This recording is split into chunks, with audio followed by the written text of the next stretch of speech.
I am. Yes. So Nzisa, please tell us about yourself and highlight key aspects of your career, your experience that show that you have the skills and competence to be appointed as a member of the IEBC. Thank you, Chair and distinguished panelists. My name's Zippy Nzisa Musiemi. I come from Bere South Sub-County in Embu County. I have a master's in organizational development, a skill that enables me to lead change management in organizations. Change management involves health inspection of an organization, looking at systems, processes, and procedures, and recommending if any intervention needs to be done and what magnitude of interventions. Where there are no systems, I help organizations set up those systems by coming up with a standard operating procedures that aligns departments to work in complementary as opposed to working out of purpose. When I look at an organizational SWOT, I'm able to identify what are the weaknesses and what are the strengths. And those are the internal capacities of an organization. Once that has been taken care of, it enables the organization to reduce the threats that are external and take advantage of the opportunities that may be available. I have a bachelor's in political science that helped me to understand how to reorganize public institutions.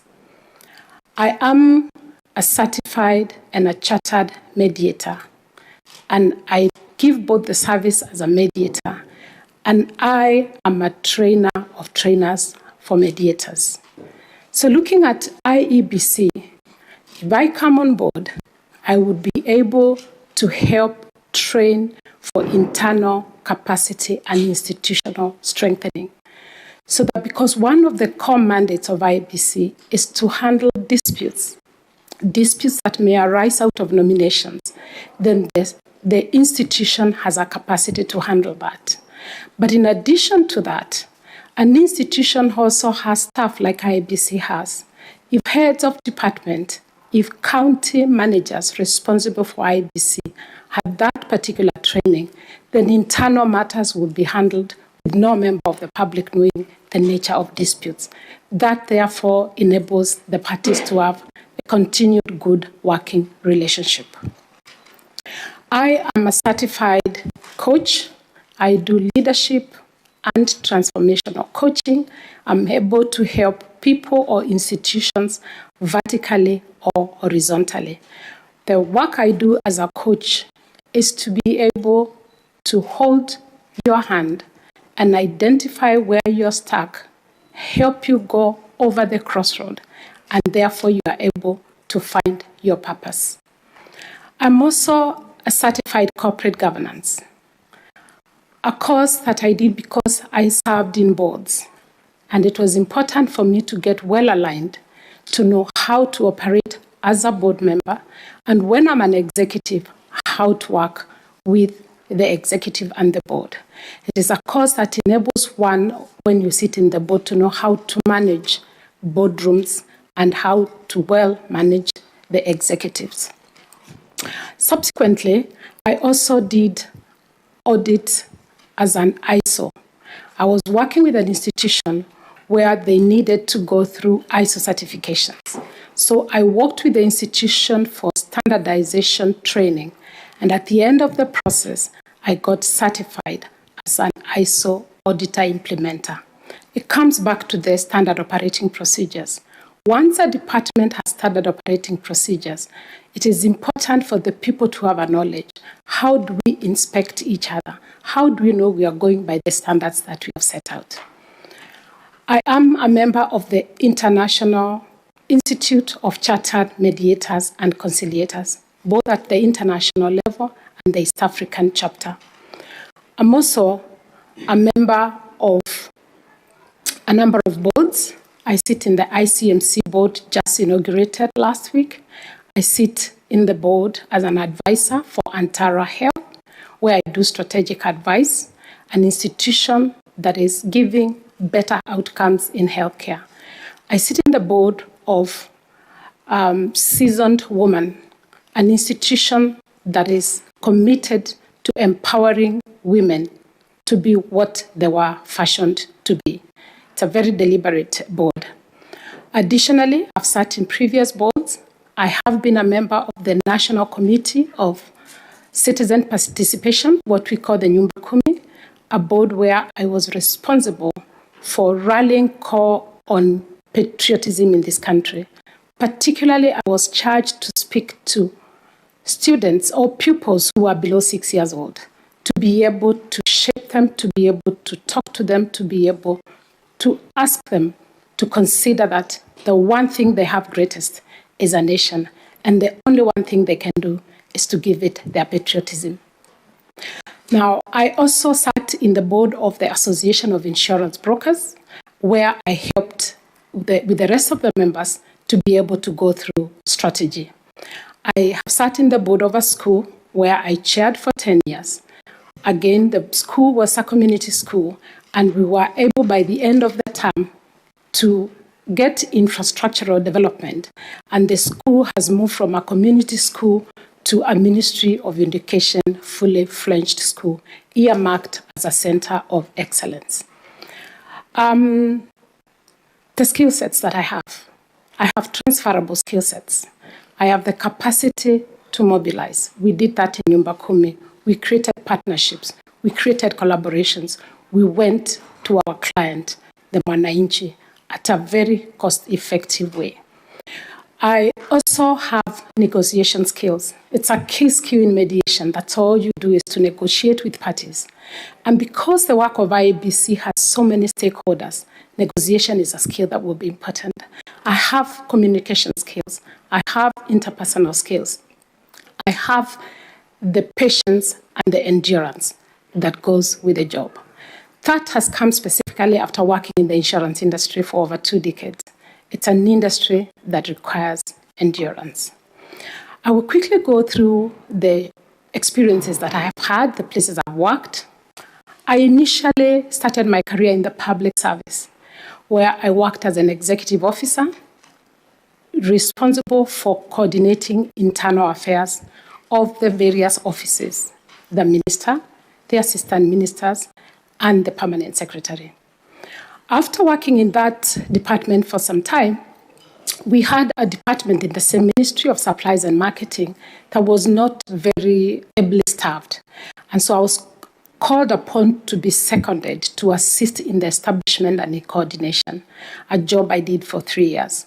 At the end of my term in government, I was able to help the department draft a scheme of service for the staff that would come. I moved on to the private sector. I worked at AAR, and at AAR, I went in to give administration strength. Today, the filing system that is within AAR offices in this country and elsewhere, it's a system that I developed. I was also responsible for creating efficiency in documentation for membership and onboarding. I moved to AA, and when I was at AA, I was asked to help an institution, the brokerage arm of the company, that was under statutory management.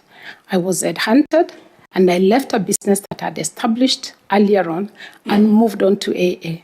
In AA, I had stakeholder engagement. In AA, I had policy implementation, was one of my responsibilities, to market the brand, especially at the brokerage, to grow the business, and to carry out internal change management. At the end of my tenure at AA for 7 years, I had moved the company from statutory management to a going concern and saved livelihoods that would have otherwise lost their jobs if that recovery had not been done. I moved to Patriotic as a managing director. It is an institution in the private sector, in private security, and they were looking for someone to help them turn around the business through change management.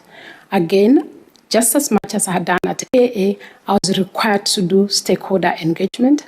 I was requested to look into the policy of the institutions and to align systems and processes.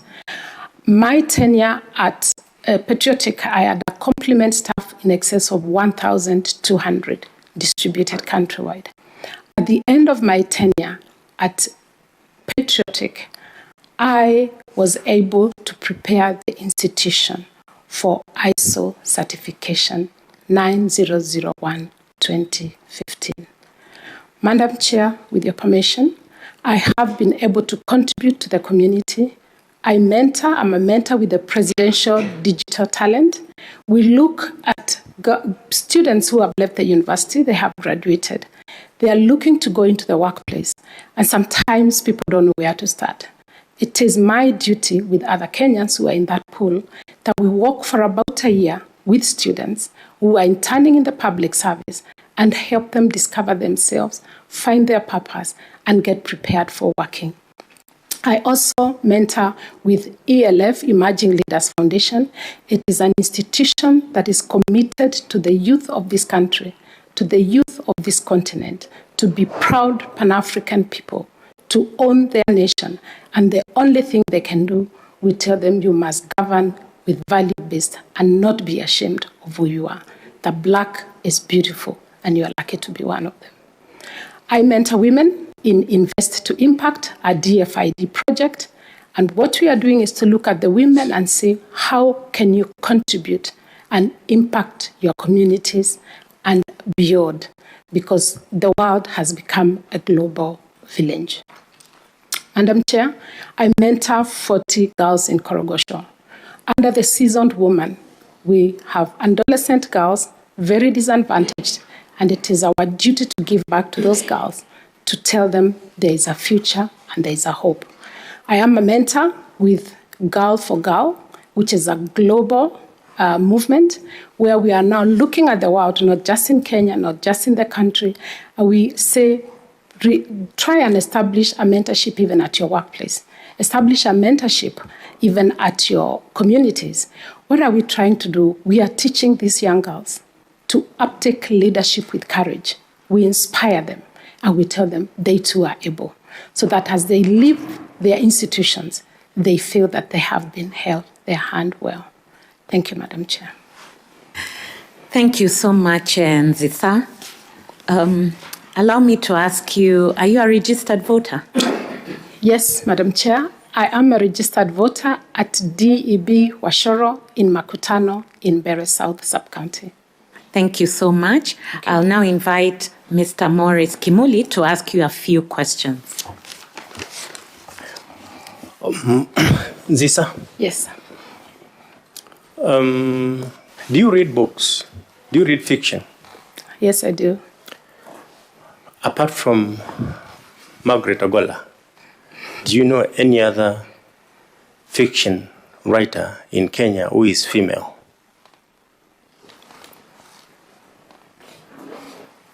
Not at the moment. I can't recall one at the moment. Do you know which book Margaret Ogola has written? No, I don't, sir. River and the Source. The Girl Child. That's just, by the way, it's general knowledge, really. I can see from your CV and from the statement you have just made now, you have been involved with a number of companies. Yes. Some profit-making, others non-profit-making, and others public-oriented entities. Yes, sir.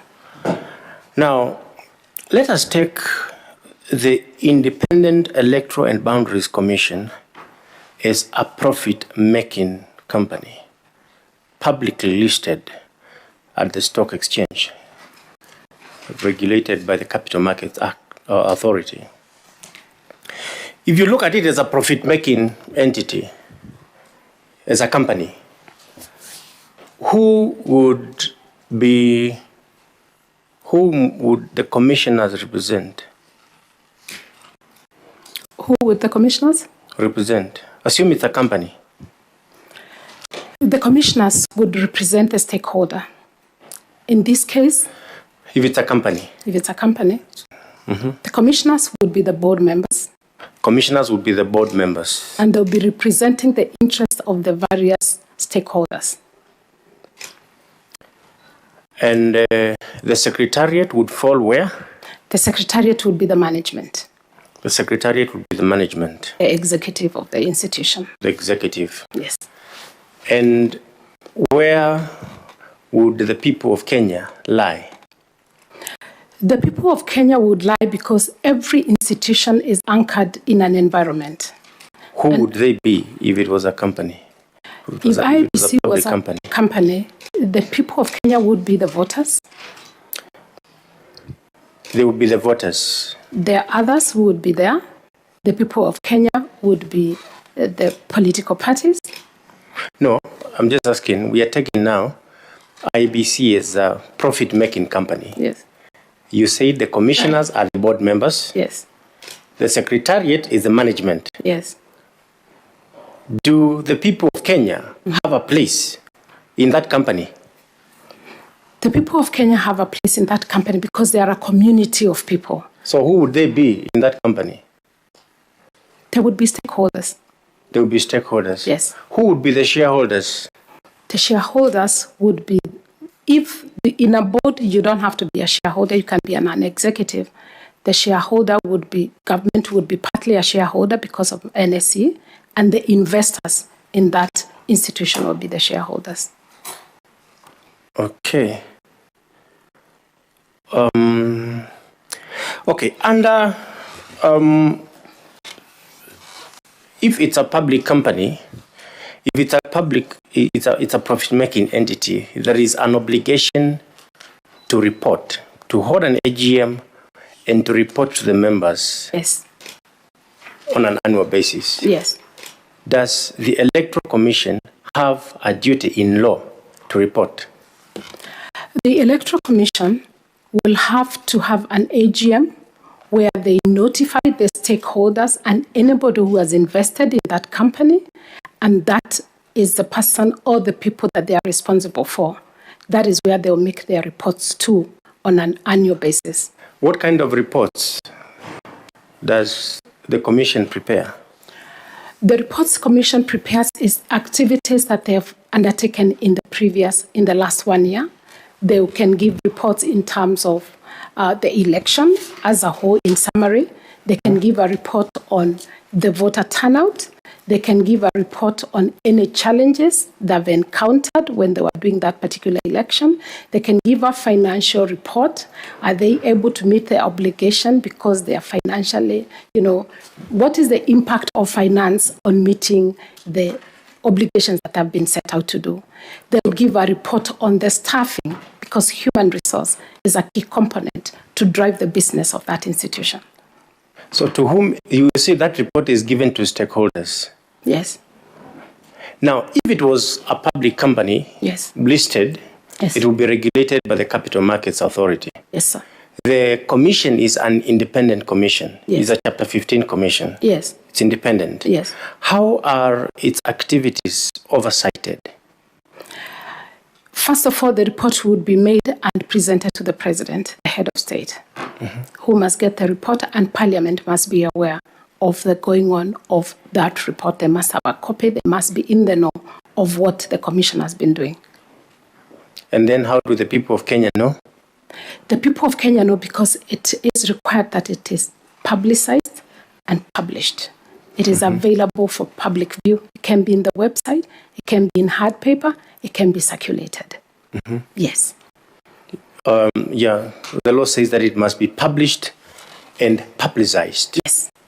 So the report is given to the President and Parliament. Parliament must have a copy of it. Do you consider the duty to report to the President and to Parliament an infringement on the independence of the Commission? I think it is a responsibility, not an infringement, because for anybody who is given a responsibility, they must account for what they have done. You have sat in the office, you've used public resources, you are given a duty, you must therefore give a report back to whatever authority has been appointed. Now, if this was a profit-making company, yes, it would have an obligation to raise funds to finance its activities. Yes. They could get money from their trading, they could borrow, they could have strategic investors. For the purpose of the work of the Commission, what are the key sources of funds? Thank you, Mr. Kimoli. Through the chair, the Commission is supposed to be financed by the Exchequer, who is the Treasury. It is financed through there. If the Commission receives any form of donation, that donation should be channeled through the Treasury. Because it is the Treasury that puts that money in the relevant vote heads or vote accounts that have been allocated to the Commission. Can the Commission borrow? It doesn't have the power to borrow. But it has power to receive money from donors. Yes, but through the National Treasury. Are donors supposed to be disclosed?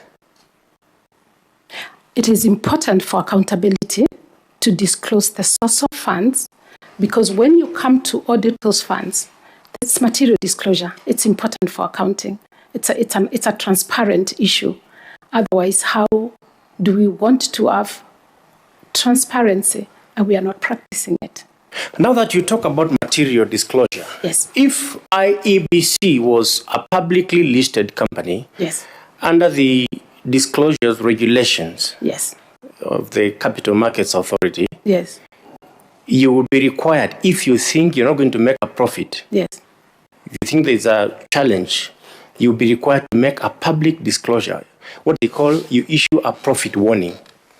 Now, looking at the activities of IEBC and its status now, as we go to the election next year, its level of preparedness, the obligations of the Commission, do you think if it was a profit-making company listed publicly, do you think it would be required to issue a profit warning, or you think all is well?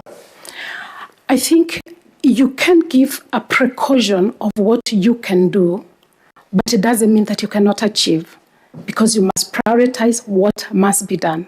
What makes the election to go forward, you prioritize that again. It's because every institution has limited resources. Nobody has bottomless resources. Have you looked at the strategic plan of the Commission, seen what they have identified as their challenges, listened to what the chair has said about the level of preparedness, Yes. consider the things that the Commission must do to carry out an election in accordance with the law? Yes. Have you looked at those things? Yes, I have, sir. So do you think that there is a need for Kenyans to be cautioned about the level of preparedness of the Commission as it is now, or you think all is well and we should just maintain things as they are and we shall have an excellent election next year? I think there is no reason to panic whatsoever. It is a question of allocating resources in terms of priority. Material disclosure means you don't send a panic to the Kenyans. You are giving Kenyans an election platform. Go ahead and do it with the resources that you have. When I queue to vote, I don't know how much has been spent. I just want to find a ballot box. I just want to have the ability to queue and to be able to vote. So there are what you can disclose and there's what you cannot disclose. That's why we're calling it material disclosure. It is up to the Commission to go to Treasury and say, I think we need more money. Because if we don't get this amount of money, we will not be able to carry out this. However, in the budgetary process, you must identify to the people who will access that information what your shortcomings are. So you're managing the expectation. Should we do some things and not do them completely? It's because we ran short of that money. Do you believe under Article 254 of the Constitution, the duty to report, do you believe that report should necessarily entail the challenges that and the difficulties and the bottlenecks the Commission could face in undertaking a successful election? I think the duty to disclose the material facts or any information is actually a good thing to manage people's expectations. Because when you withhold information and then you come to say, I was not able to do, it's a shock. Let all of us know that because it's our money, it's Kenyans' money, you're telling them how you want to manage them. They are part of your stakeholders. Let them know that you're not perfect. That's what you're saying. That I would try, but I'm challenged. But I'll do my very best. The worst case scenario would be we cannot hold an election because we don't have money. We haven't reached there. We have 12 months to go. So if you found yourself as a commissioner and Yes. you have to tell Kenyans and you don't have money, Yes. would you be bold enough to tell Kenyans, we don't have money, we cannot finance an election? I will not tell Kenyans that we don't have money, we cannot finance an election. I'll tell Kenyans we will hold an election under the circumstances with the limited resources that we have. And I'll ask you to be patient, to hold hands, because it is your election. IEBC is just a body that shares that platform. Thank you very much. Thank you. Thank you so much, Mr. Kimuli. I'll now request Dr. F.S. Abdallah to ask you a few questions. Madam Zisa. Yes, sir. Please excuse my ignorancy. I just wanted you to confirm to me, as per your CV, is a provision of financial mediation. What does this cover? Provision of? Financial mediation. Financial mediation. Sorry, repeat that again, sir. I'm saying, it says there is a provision of financial mediation, coaching, and mentorship. Represents what? Okay, so when you do mediation, you can do mediation in any aspects. You can do mediation in family. You can do mediation in financial services. Financial services means insurances, banks, microfinance, and SACCOs. They are all lumped together. And what does it cover? What does the mediation cover? What the mediation does, it looks at conflicts that are within an institution that may affect trading with the other partners. And so what you do is you examine those conflicts. Let me give an example of insurance. You could have a liability claim, and that claim does not necessarily have to go through litigation, because these two parties can sit on a round table and you can amicably negotiate that settlement. Yeah. So insurance falls under the financial services. So that's a financial mediation. That is a financial mediation. I thought maybe so you can mediate how to increase the profits in our business, so I could come to you. Anyway. Allow me to share some scenario, and which I later on, maybe after that, take you, because it'll be about 6-7 questions, so we'll go one by one, so you'll be able to have enough time to respond to it, right? Yes. Now, if you are appointed as a commissioner, you'll be responsible for policy development and oversight of a competent and technical staff with years of experience in election management. You will also join a commission where the chair and members have delivered an election and overcome challenges together. Right? So it's the matter of a new broom sweeps clean and an old one knows all the corners, right? One, have you ever been in a similar situation where you joined a technical and experienced team that had already been established? Yes, I did. Right. Drawing from the previous experience in places you have worked, what steps have you taken to integrate into a team? What challenges did you face in joining the new team? How did you overcome them?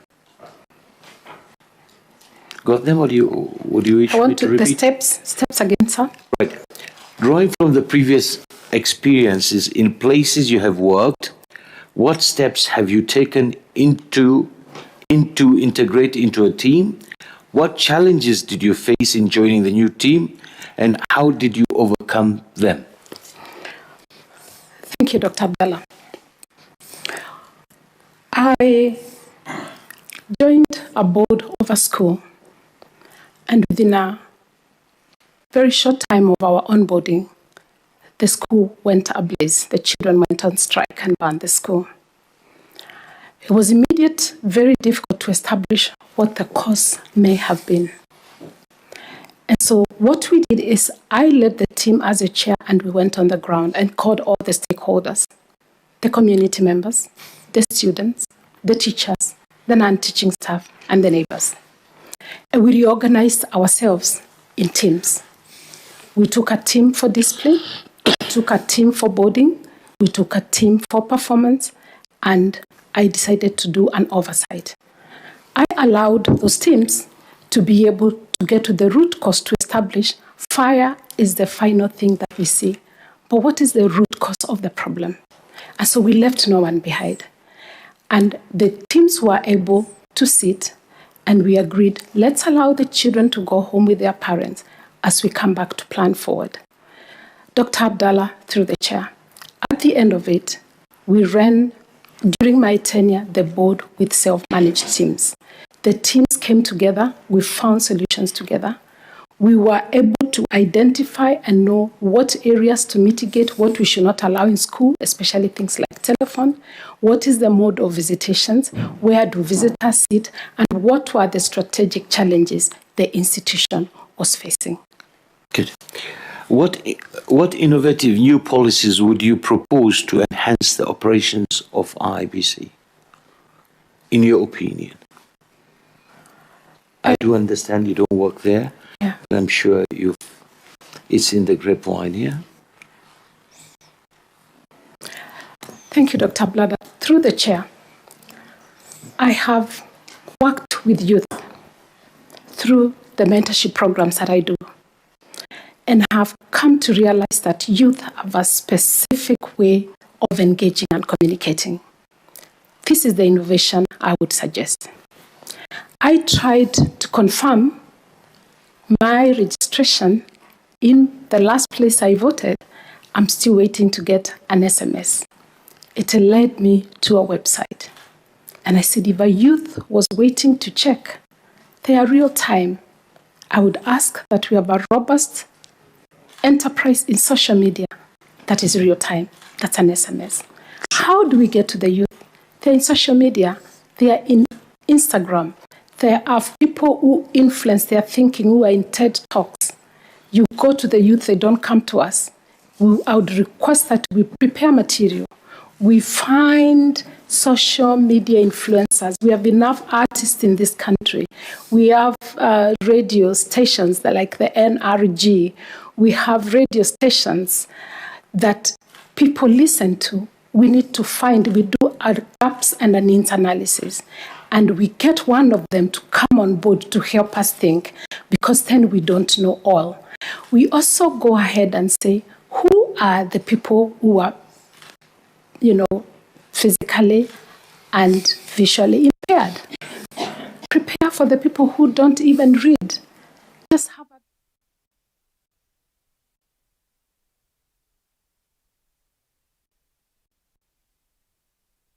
make it simple, make it secure, make it palatable. Where are the women? Where do we find them? They are in the markets, they are in the chambers. They're not going to leave their children and their marketplaces to come to queue voting.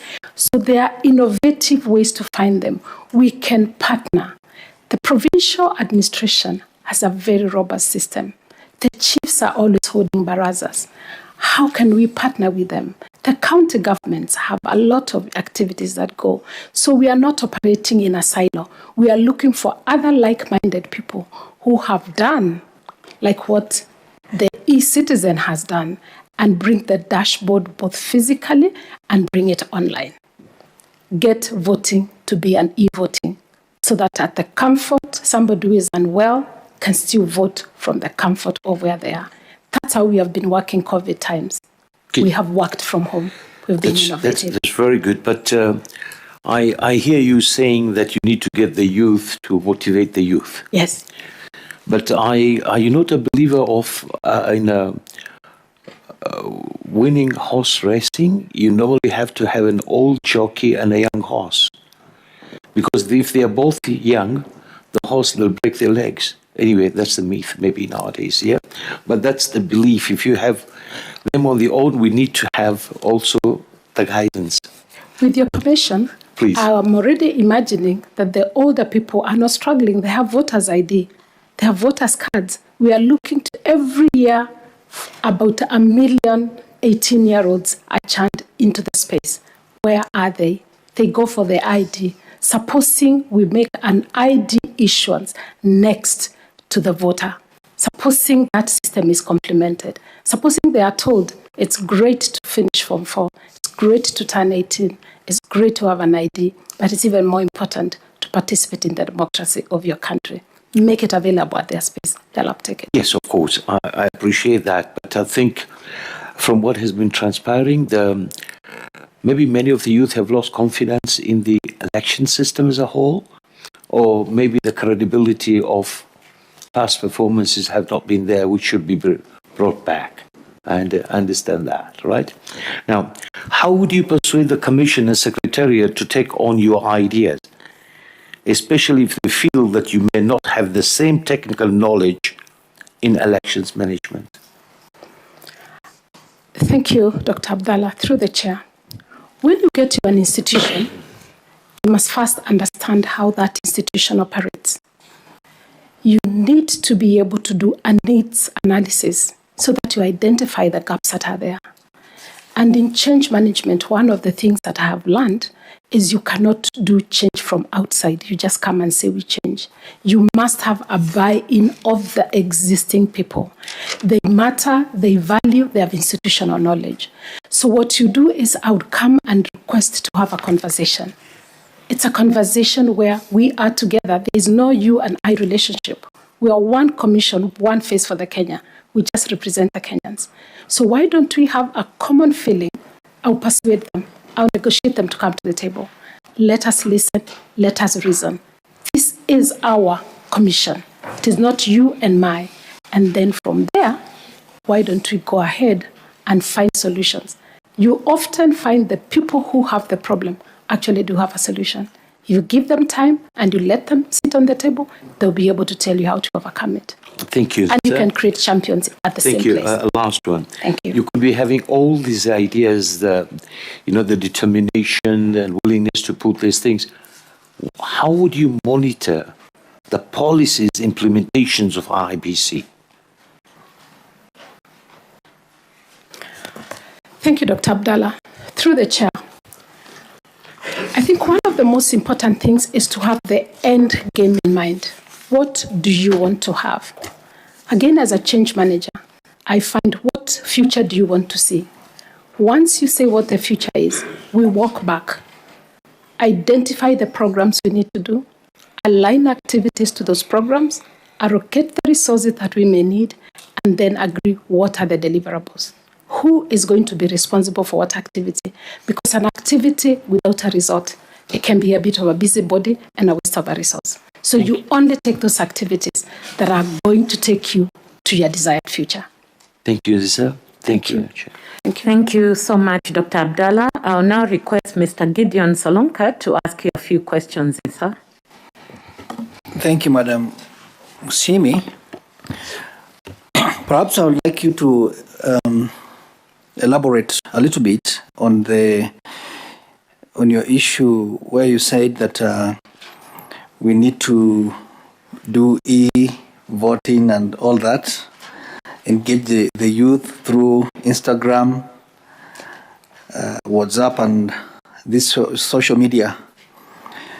Are you assuming that we have that coverage all over the country, that all the youths are able to use that gadget, even those ones in maybe in the remote areas who've never gone to school, looking after cattle, or we disregard that constituency of youths who have never gone to school, and I believe there are so many. Thank you, Mr. Solanka. Every Kenyan matters. Being to school or having not gone to school. Voting has nothing to do with our education level. Voting is a right. So going back to the youth, what I would suggest is, yes, I talked about social media. I come from a village. I know there are youth who don't even have a phone. But I know they listen to radios like Ghetto Radio. They understand, they resonate. They know what is happening in the market. So as much as we would be considering the e-voting is to increase efficiency and leave no one behind. But the physical voting, which is also very important, is to also find the influencers. Every youth as an influencer, being to school or not being to school, is to go to those spaces. When we were in Nyumba Kumi, we actually used to go to where the Kenyan was. We went to the grassroots. We mobilized them. We made them part of the conversation. They took leadership. When they get to participate and they see the value, we raised champions. Once we raised champions, we asked them go and help us with the conversion levels, and they were able to do that. Thank you. Okay, let me move to my first question here, is that it has been observed that political parties in Kenya lack the expertise, resources, and logistical capability to conduct free, fair, and credible primaries. In 2016, there was an amendment which was introduced to the Elections Act to provide that the Commission, if requested by political parties, the IEBC can conduct and supervise the nomination of candidates by the political parties for presidential, parliamentary, or county elections in accordance with Article 88 of the Constitution.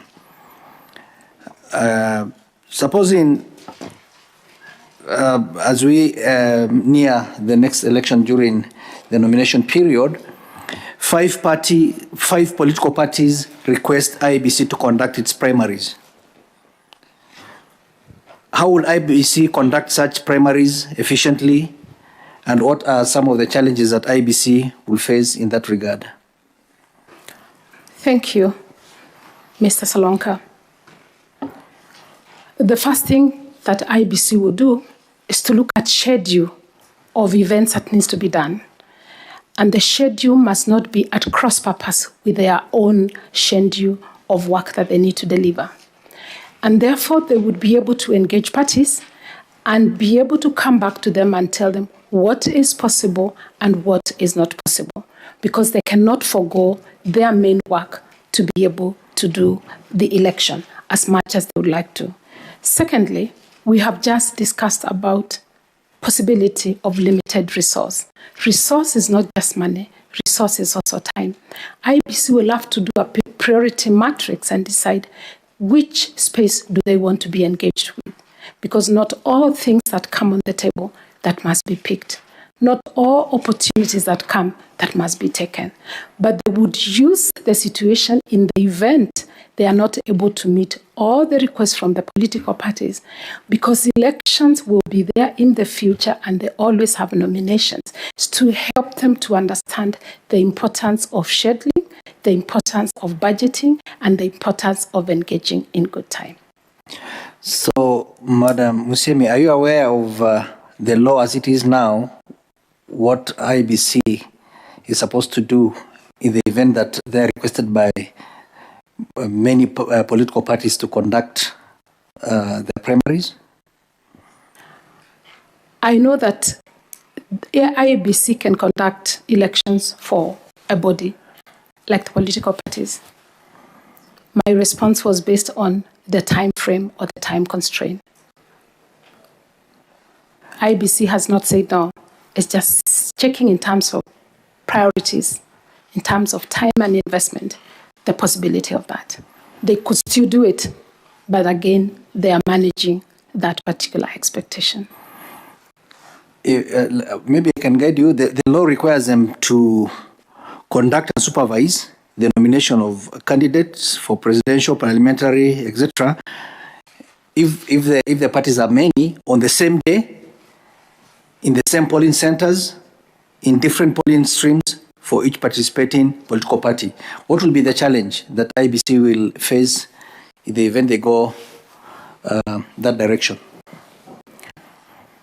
I think the IEBC can put a logistical framework to ensure that, just like the way we do it in national elections, that the nominations are done concurrently and supervise them. So there are no challenges?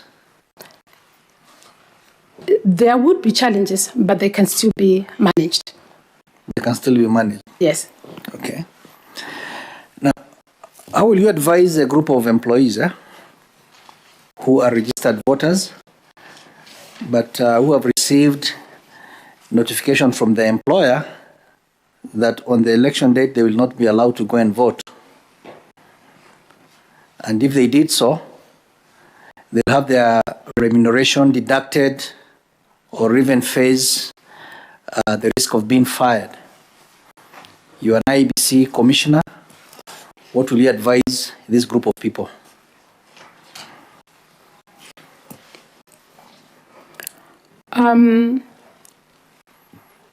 As a commissioner, we would do a general awareness of why employees need to be released or given time off to go and exercise their constitutional right.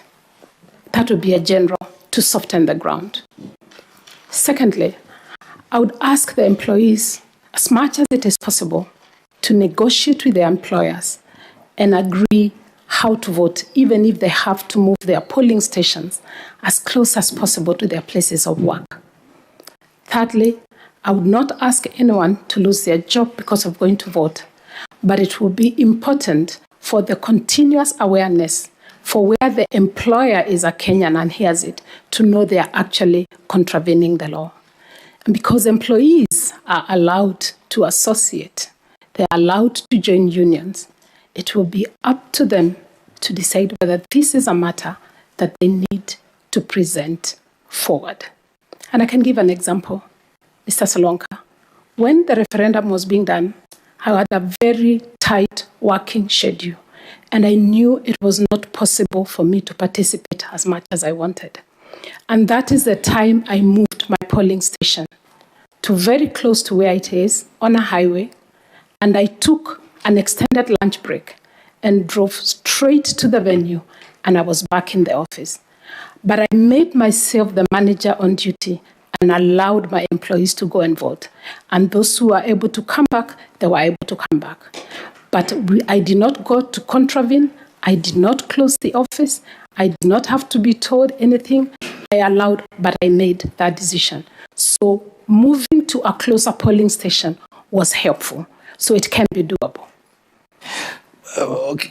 My question is, do employees have protection in law that allows them to go and vote on an election day?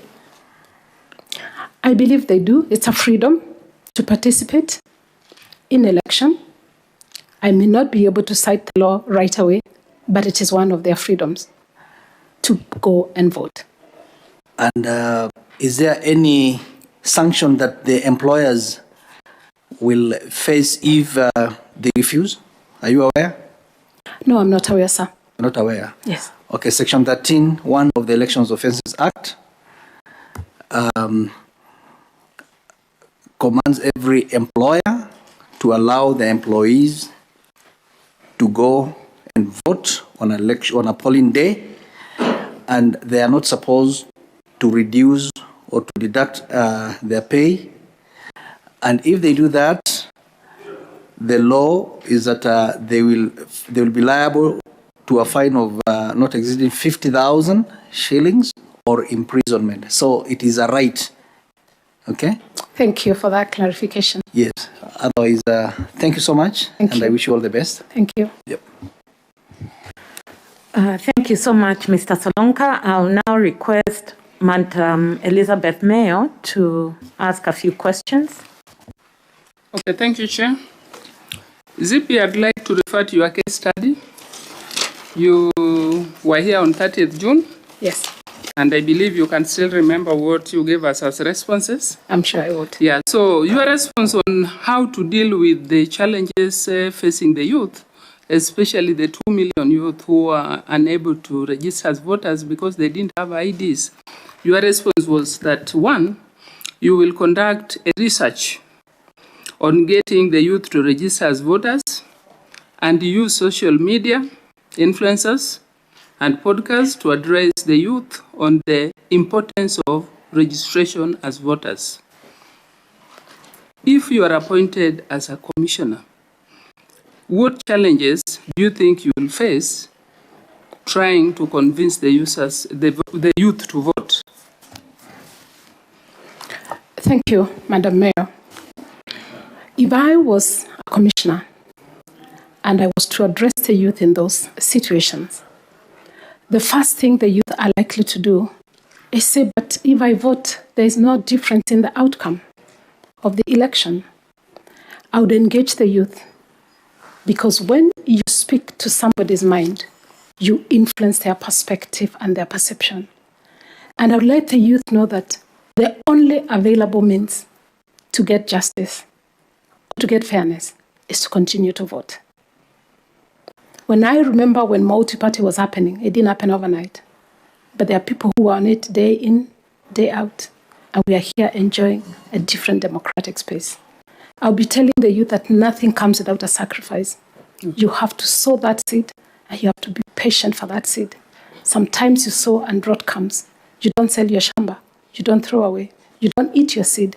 You come back again, and you sow that seed. They need to be inspired.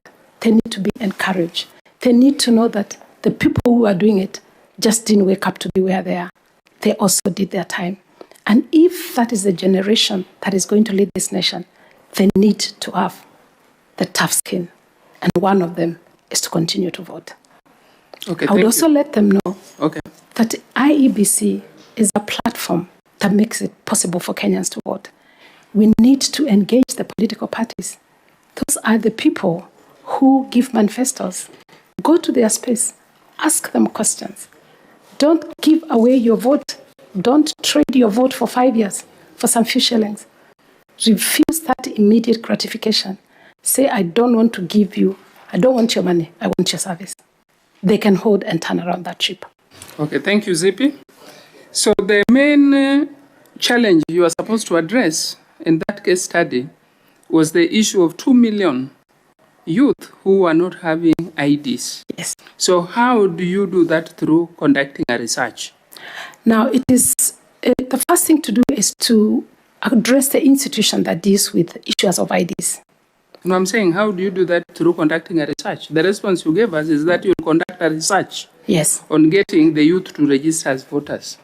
But Now, they don't have IDs. So how is the research going to help you? at the time of response, because it was a case study and a scenario, Yeah. I did not have many other facts to know that this is an allegation or whether this is a fact. That Okay. was a case study. That was the assumption that I was coming from. However, in response to that, is to speak to the institutions, engage the institution that issues IDs, and fast track the process and give that a priority. And government as other actors and state actors that can help in mobilizing people to be present for the issues of IDs. It is an engagement, conversation, and a process. So at Okay, the time so- of response, Yeah. it was a scenario. I don't know whether I had the facts. That's the way I assume. So I want to ascertain it's an allegation. But if it's a fact, then there is a way out to it. Yeah, so carrying out a research really does not answer the problem. At that particular instance, maybe Yeah. not. Okay. But it might be helpful in future to find what then ails that so many people are out without IDs, and why is it now? What can they do to make ID issuance a continuous thing? What can the youth do to go and collect IDs? Okay, So the thank you. research may be viable, but maybe for future planning. For the future? Thank you. Thank you for that, Zippy. Thank you. So apart from the challenge of not having IDs, what are other challenges affecting the youth in this country that is stopping them from fully participating in the electoral process? I think the way information is unpacked for youth to consume could be a bit complex for them to understand. They are informed a lot by media. And so what they read, they tend to believe it. It might be necessary to consider, who do the youth listen to? Those are the influencers. Can we engage and they unpack that information for us and give it to them in a way that they are receptive, and they just need to have a wow moment? Because until the youth, it makes sense to them.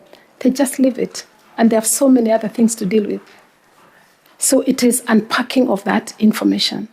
Secondly, how can we involve them in participation? Sometimes you find the youth are just the ones carrying the BVR machines. You just find they don't feel mainstreamed. Can we have them in the adverts for voting? Can we include them to be our champions, to talk to their own about the importance of voting? Can you tell them what it means to vote and not to vote? Because if you don't vote, you're actually abdicating your reason or opportunity to complain. But if you vote rightfully, you can say, it's not what I asked for. Oh. So when they don't vote, they just take themselves another step back. Okay. So I think it's a question of engaging, persuading them, and explaining to them. But they can actually tell us why, in their opinion, they don't think it is important. So it becomes a two-way exchange program in terms of feedback mechanism. Okay, thank you, Zippy. Thank you. So when we look at the women the women have a right to vote in this country. Yes, Ms. They have Mayor. a right to participate in electoral process. Yes. What are some of the barriers that stop women from effectively participating in the electoral process? Thank you, Ms. Mayor, and through the chair. There could be a number of aspects. Women have a number of responsibilities that by design or by default, they just get held back by the family responsibilities. It is a good responsibility, but it can hold them back for too long until they don't think they matter to go and participate. The other one is we come from communities which have certain orientations, certain aspects of ourselves where we don't think that the woman needs to participate in decision making.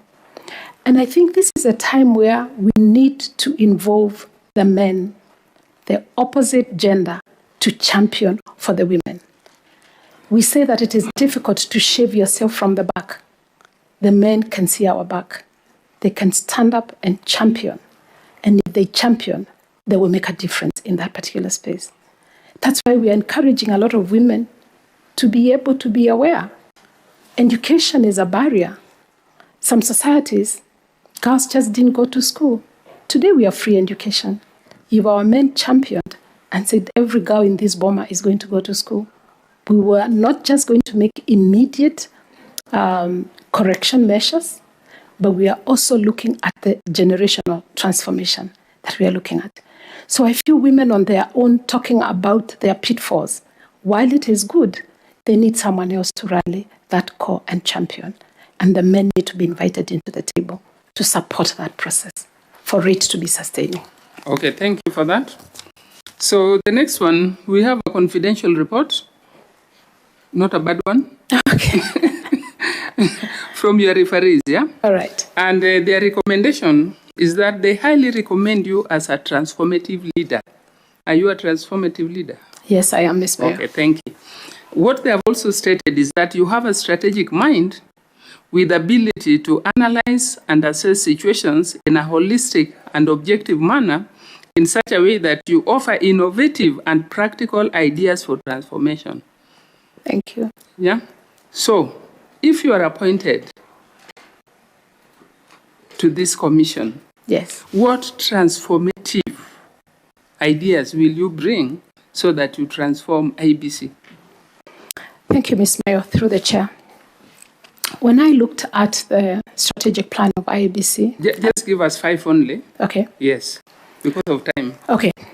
One of them would be to relational between the commissioners and the institution, because that is each other's internal customer. And until they can read from the same script, there's going to be a struggle. So it will be the transformation of a relational between the colleagues and the staff in that institution. Yes. Secondly, is as a certified and leadership coach, I will be able to offer myself to coach both vertically and horizontally and mentor the same to help in mind change, because mind change is a mindset. When you see it differently, you are likely to act differently. The other one is to say that we actually can do this together. I've worked with subcommittees. What is the problem? The solutions are within the committee. Let's find the solution. The minute you do that, you own the process.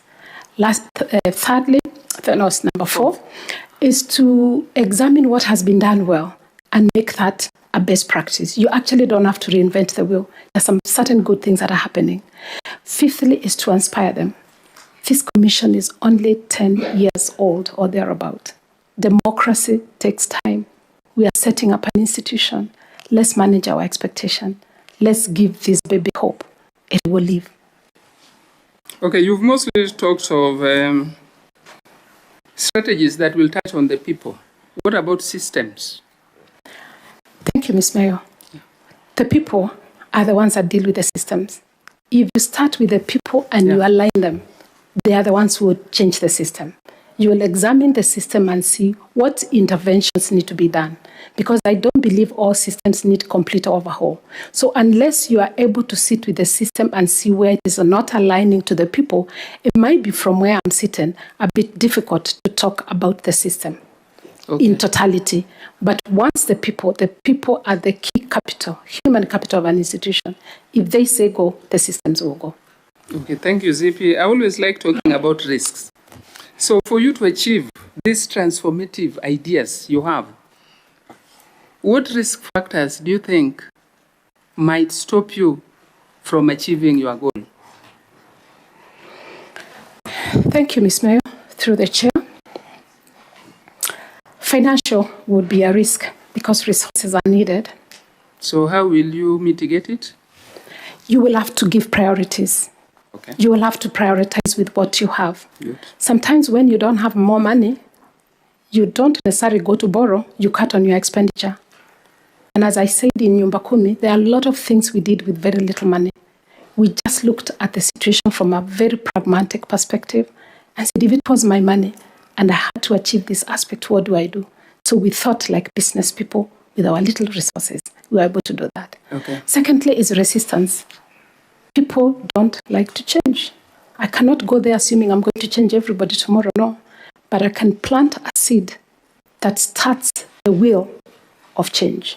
You turn one person, and they turn another, and they turn another. So there is unlikely to be an overnight change, but the ship can sail. Wanted 5. Oh, you wanted 5? Okay. Another risk I see is there are stakeholders. There is also resistance that is external. But things have always been done this way. The conversion of the external stakeholders to believe in the brand of IEBC would be another task.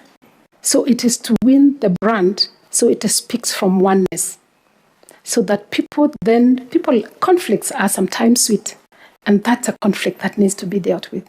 Thirdly, is to set a dispute resolution center right at the head office and to ensure that a staff in each county has the ability and the knowledge to handle disputes, because everything starts from the grassroots. Have I said 5? You have 1 to go. I have 1 more. I think the other risk would be the risk of ICT. Technology risk? Technology risk. Okay. We still have, as you said before, there are places in this country where we still don't have connectivity. We still have people who don't have telephones. And so that risk is real with us. But how can it be mitigated? People still went to school when there was no electricity. They read written things. Yeah. Yes, we want to be ICT like yesterday, but life is real. Why don't we accept what we have and know you can have an e-system and you can have a manual system, and then trust is the currency that we need to use. What about communication? Communication would also be good, constant communication, disseminate information in a timely manner, and the communication should be targeted to the space. How, as I was asked, you communicate to a youth in an urban center, it's very different than the youth in my village. The language, the way they communicate, the way you communicate to women is very different from the way you communicate to men. The way you communicate in some communities is different from the way you communicate to other communities. So understanding your target audience for communication and crafting appropriate communication message that gets to your audience. That audience is your customer. Okay, thank you, Zippy. So I want to get some information from you on stakeholder engagement. Yes. Sometimes stakeholder engagement can easily be captured by organized and influential entities, and Wanjiku, who is the common person, is actually forgotten in the process. Yeah? So what will you do as a commissioner to ensure meaningful engagement of ordinary Kenyans in electoral management? Thank you, Ms. Mayor. One of the things I would do is to let stakeholders know that Wanjiku is a stakeholder. Okay. She's an equal stakeholder with a chair on the table. It is what you bring on the table, because when you need a vote, you go to Wanjiku. When you want anything done, you go to Wanjiku. So Wanjiku cannot be remembered for one day in the 5 years. So I would engage the stakeholders to see Wanjiku's value on the day of voting, and then help us walk back to put value in Wanjiku. Because Wanjiku is a Kenyan like you and I, and there's no reason why Wanjiku should feel like she is a lesser of a Kenyan than this particular stakeholder. She's a complete stakeholder, because without her, then the cycle is not complete. Thank you. Thank you. Thank you, Zippy. Thank you, Chair. Thank you. Thank you so much, Madam Mayor. I'll now request the Vice Chair to ask you some questions. Yeah, yes, Zippy. I noticed that you're very passionate about good leadership. Now, tell me, do elections give Kenyans the leadership we deserve, or the leaders we deserve?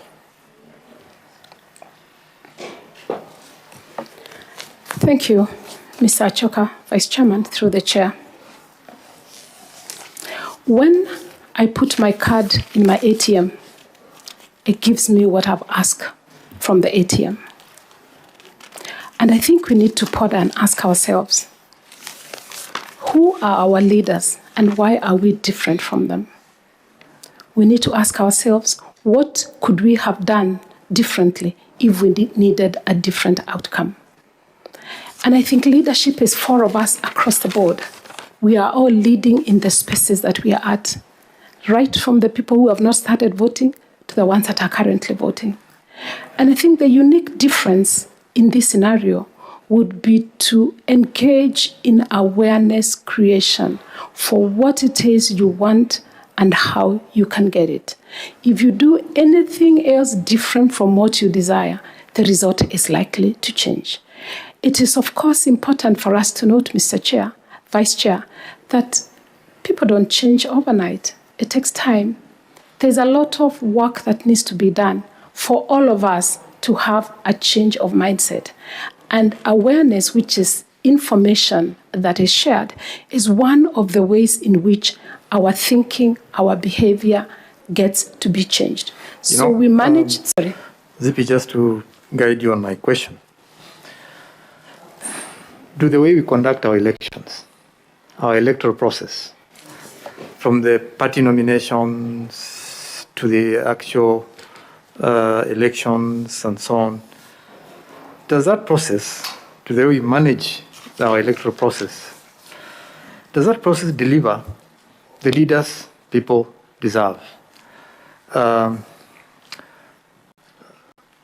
thinking of situations where you go to vote, spend a whole day on the line on the queue voting. But Sorry, you got to vote? You go to vote. Yes. Yeah.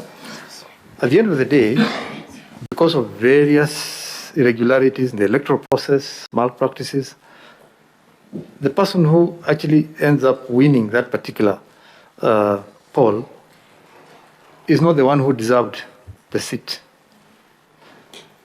The fellow was rigged in. So basically your vote doesn't count. That's why I'm heading to that. And these are the things that almost every Kenyan voter complains about. They vote, but they don't get the leaders they deserve, because the leaders they voted for, who they deserved, were rigged out. Thank you. I think, Mr. Vice Chair, we find ourselves in some dilemmas at some times in life. One is that when I say the leader I voted for is not the one I got, it was a secret ballot, so you actually don't know how I voted. We have an issue of sometimes not accepting results as a winner. We write one speech, the winner's speech. We never come prepared to say, I respect you, that you won, and I go home. That's a struggle we all have of losing. We all go to win, and to win. That is one. Secondly, I think that's why this process is going on, is to continually examine what ways jointly together can we cure that problem. I'm not sure it's an IEBC only situation to cure. I think a stakeholder engagement might be required because there is more than IEBC in the outcome of that result. At the polling stations, once you have finished voting and votes have been counted and you're unhappy with the result, you can ask for a recount, because a recount is a confirmation. And an education means to go out, to say, look, we are only, our work at IEBC is to give what people voted. We are a platform. We are not the ones that vote. It is Kenyans that come to vote. So sometimes not knowing exactly what IEBC does or does not do leaves them to be burdened with a lot of issues. So I may not have a straight answer for it, but I think it's a subject that may not have a yes or no answer, but requires a lot of brainstorming, a lot of engaging, a society that needs to face themselves and say, what can we do differently? What could you do differently if you are on the board? Tomorrow you are to be a commissioner, what would you do differently? Or what would you want to see happen differently? A few steps before that, I would engage in voter education. Voter education to make people aware, to start planting the seed in their minds that we will go to vote, somebody will win, somebody will lose. I would engage the stakeholders and ask, to the best of their ability, help us deliver a credible, transparent election. So it's a question of engagement. Okay, you mentioned something interesting. You said that you have an election coming, you don't have the resources to do it. You will not tell people that, look, as IEBC, we can't hold these elections because we don't have the resources required. You'll still go ahead and hold the election anyway. Now, let's assume this is 2022. You don't have the technology, the right technology. You don't have the right voting materials because of lack of resources. On the day of elections, the technology fails because it was poor technology. You don't have enough materials, you don't have enough personnel to manage the election properly because you didn't have enough budgetary resources. How would that attitude help the country?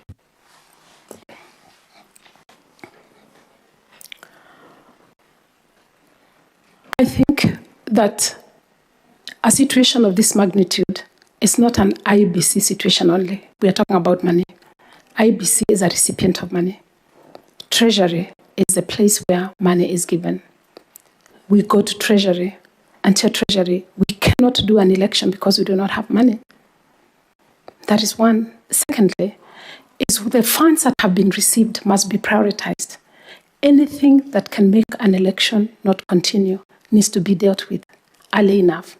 We have a whole... So you would now take back your earlier statement that you would not tell the country that you don't have enough resources, therefore you can't hold an election. You not come out public, because that's what you mentioned earlier on. There are material disclosures, but there are disclosures that you cannot give to the public because you don't want to cause panic and you don't want to cause fear. You manage from the in-house. You are aware, but you manage from the outside. One of the biggest problems we've had with previous commissions is exactly that. Oh. They hold on to information, very critical information, which Kenyans need to know, because the elections belong to Kenyans, not the body. Yes. Until the last minute when they have failed and there's chaos, so when they come back and tell you in the evaluation reports that we didn't have this, we didn't have this, we didn't have that. We're talking about public perception, we're talking about disclosure, we're talking about giving giving owners of the elections, who are the voters, the information they require to carry along the process with you. Thank you, Mr. Vice Chair. This information is actually available in the public sector. So the public are aware of the certain deficits that are there. But we are saying that as a commission, you must do your very best. You just don't throw in the towel. And then you manage to see how else you can mobilize resources. I'm trying to look which is the bigger problem. When you say there is no election, what does that mean? What damage does that cause? As opposed to knowing, yes, the funds are there and they're limited, but you're doing your very best. So it's the level and the quantity of information and how it is released. I think that is what is important. So it is information that is consumed for understanding, not information that is released that cannot help, that we are all paralyzed. The Commission is paralyzed and Kenyans are paralyzed. So it's information management. Okay, thank you. Thank you, Zipi. Thank you. Thank you so much, Vice Chair. I'll now ask Reverend Father Mutie to ask a few questions. Thank you, Chair. Madam Zisa, allow me to begin by appreciating you for the great work that you're doing, but also ask you, you seem to have so much on your plate. What motivates you to jump over to this other place? Thank you, Father. I'll answer that question in twofold. One, my purpose in life is to empower people and develop institutions. That's what I've always done. And when you do what you love, then you do it with ease. That's why I'm applying for this position. Secondly, there are 24 hours in a day. Assume I work for 8 and I sleep for another 8. I still have some other 8 hours. That's what I give back to society on.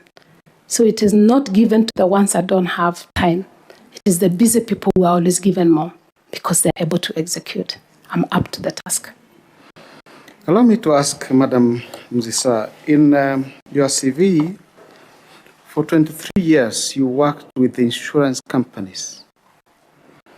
And at some point from 2012 up to date, you are the general manager of AA Kenya. Is that true? Not up to date. I stopped being the general manager of AA Kenya. That is the AA insurance brokers, not the automobile in total, in 2018, August 13. The managing director. You are the managing director. I was the GM, and then I moved to another position in another organization in October of 2018. In your application, you've stated that you are the general manager of AA of Kenya from 2012 to 2021. I beg your pardon, that must have been a typo. Then you are also the managing director of Patriotic Group 2018 to 2020. I beg your pardon, that must have been an error. So does it mean that you held 2 jobs at some point? I joined AA in July 2012, and I left AA in August 2018. I joined Patriotic in October 2018, and I left in June, end of May of 2020. So you want to tell us that it could be a typo error? I believe so. I came with a new CV that probably is less of that error. I beg your pardon, and I'm sorry about that. Okay. Now, the public perceives as perception is that insurance companies, in terms of relations, they are poorly rated. They are poorly rated. Yes. When it comes to issues of transparency, accountability, and even to some point, trustworthiness. I don't know whether that is very true. Only in the time of elections? No, I'm talking of insurance companies. Yes. The public perception is that at some point, they cannot be trusted. Mm-hmm. Because whenever you go back to claim or to request for support, which you legally deserve, they take you into circles. Is that true? I don't think it is true totally, because I think the challenge that the industry faces is the person that presents the insurance benefits to you. And so one of the things that happens is majority of us, and Kenyans are known for not reading, we buy what we have been told. We sometimes don't read to check whether the person telling us is actually in alignment with what is written.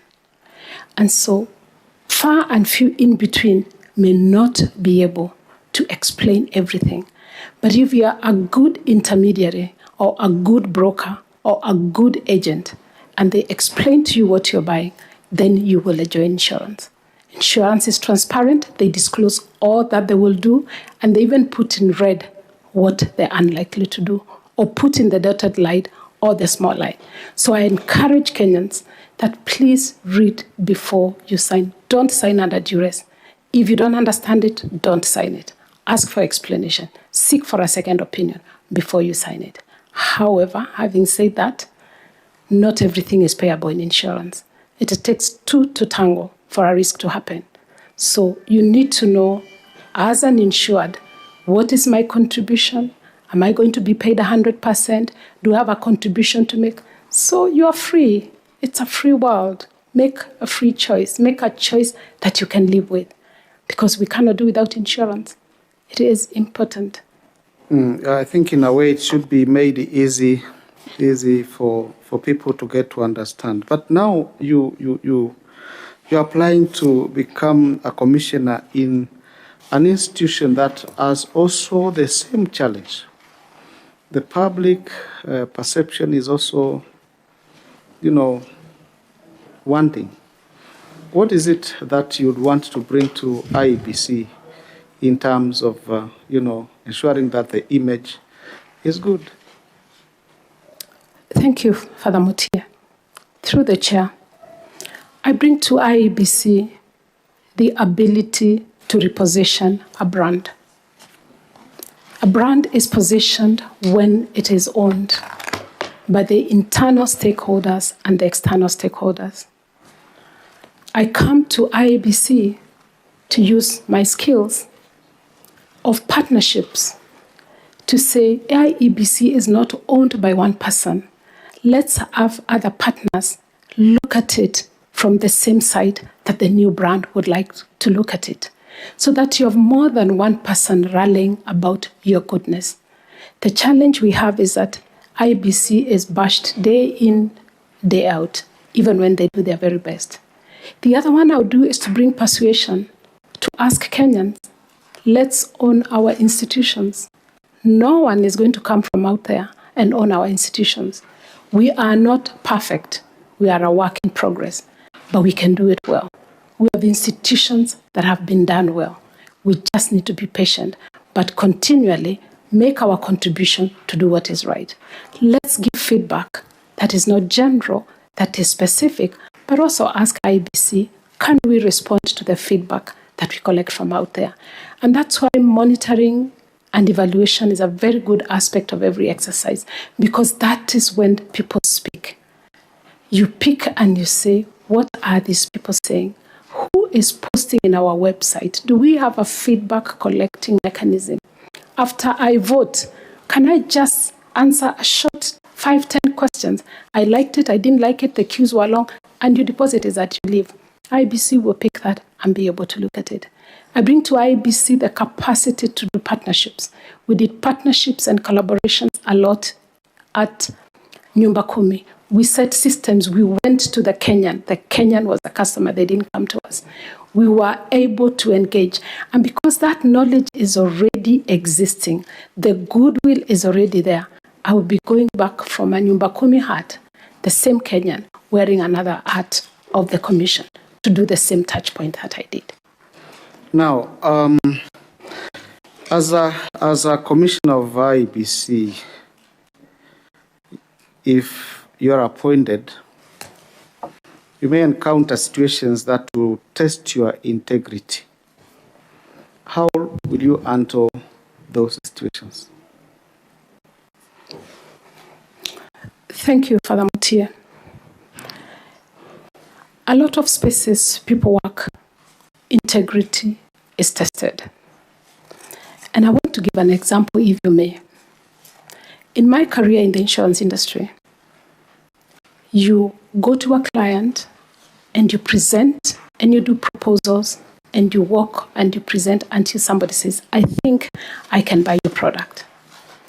And the day of going to pick the check, I was given new terms and conditions of the check obtaining.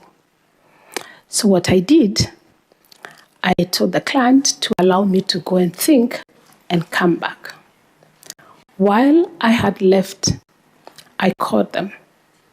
And I told them, sir, I thank you for your time and for the ability to engage. But I'm afraid I'm unable able to take this check because the terms and conditions of this check I cannot meet and I cannot sustain. I ask that you send your check to the specific insurer, you still get your services, and they can be able to give you another agent. However, if contractually you have an issue that you want clarified, I'm available. Sometimes you have to leave things at the table. Sometimes you need to know when not to say yes, because integrity is an aspect of IEBC. So a commissioner that works in IEBC must be aligned to that value. And because IEBC believes in that value so much, they will support their commissioners that are willing to remain with their integrity. So you're telling me there are times, sometimes you have to know when to say yes, and there are times when you have to know when to say no.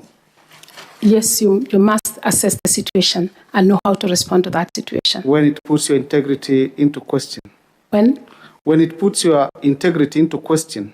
Yes.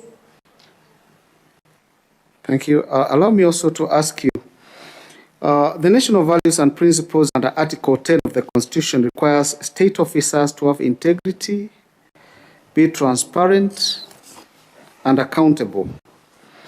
What measures will you take to promote transparency and accountability in the Commission if appointed? Thank you, Father Mutie, through the chair. It's first to examine the specific challenges they are having against each of the values that has been stated. And I was answering earlier to Dr. Abdallah, and I talked about standard operating procedures. Those are the procedures that help you to put governance structure that are beyond the human being, that are foolproof, that cannot be tampered with, that we inculcate in ourselves, that although I may not change how you want to behave, it is advisable that you behave differently. So it would be nice to examine the values, see the challenges that are there, and we work jointly together to win ourselves out of what is currently holding us down to extend and expand our values. Again, I feel this is something that requires conversation. It's less of a transaction. It is more of a relational, a mindset changing, looking the other way, not to avoid, but to deal with the situation from an honoring position. Thank you, Madam Zisa, and thank you, Chair. Thank you, Father. Thank you, Reverend Father. Zisa, I'm going to ask you a general knowledge question. If you become an IEBC commissioner, your work will be to ensure that we have free and fair elections. And the reason for that is to ensure that Kenyans can exercise their right to vote and that it counts. So the right to vote is found in which chapter of the Constitution?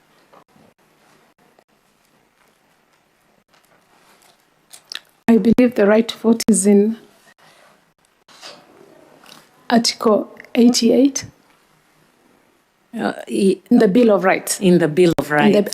Okay. Chapter 4. Chapter 4 of the Constitution. Good. Yes. The Bill of Rights. Great. Thank you for that. Thank you. With that, we've come to the end of your oral interview.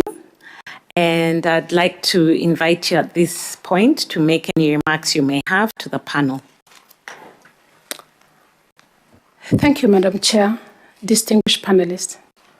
I'm very delighted as a Kenyan to have sat here this afternoon to go this exercise. I want to commend you enormously for the manner in which you have conducted these interviews and the ones I've watched for those who have come before me and those who will come after me. You believe in the institutions in Kenya. That is why you're doing what you're doing.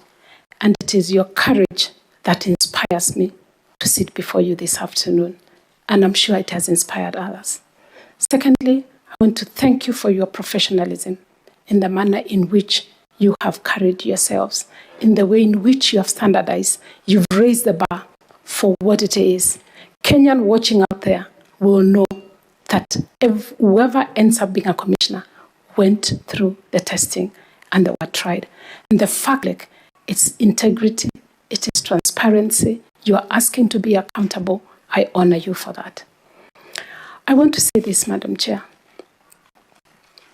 It is a privilege to work for this nation. I am a child of this nation that has been born, given an identity to be called a Kenyan. I don't have another mother except this nation.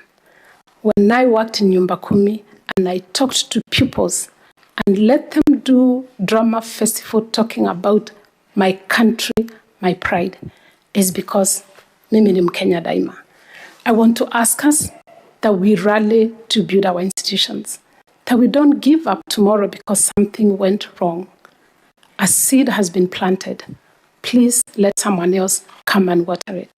And I want to say, mimi niko tayari kutia hii mmea maji, ndio imee. Mungu awabariki na abariki Kenya. Thank you very much. Thank you so much, Nzisa. And on behalf of the panel, as well as other Kenyans, we also want to thank you so much for having the faith in the institution of IEBC, believing that you can come on board and contribute to serving this country. Thank you for applying. We wish you well. I'll ask a member of the Secretariat to escort you. Please ensure you get your documents back. And please have a good evening and God bless you too.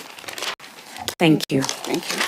We are now going to take a break and resume tomorrow at 9:30 for our last day of interviews.